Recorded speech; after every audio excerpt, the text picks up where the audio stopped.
In today's video, I'm going to teach you how to turn on test mode in Squarespace. If you want to safely check how your store setup works without processing real payments, test mode is a useful feature to enable. It lets you review the checkout experience and confirm that your payment settings are behaving the way you expect before going live.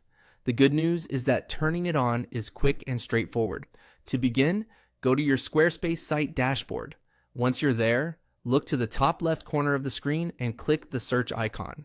This search tool is one of the fastest ways to jump directly to a setting without having to manually browse through multiple menus, so it can save you a lot of time.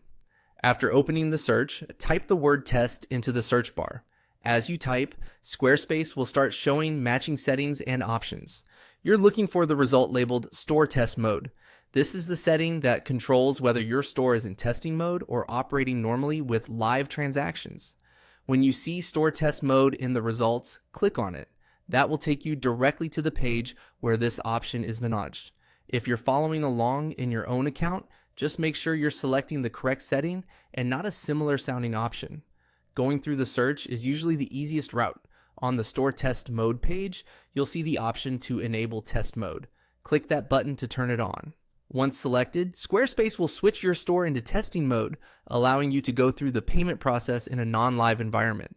This is especially helpful if you want to test your checkout flow, confirm store behavior, or make sure everything is set up correctly before customers start placing actual orders. A helpful tip here is to pay close attention to whether test mode is enabled or disabled before making any final checks on your store. If you're only testing, keeping it on is fine.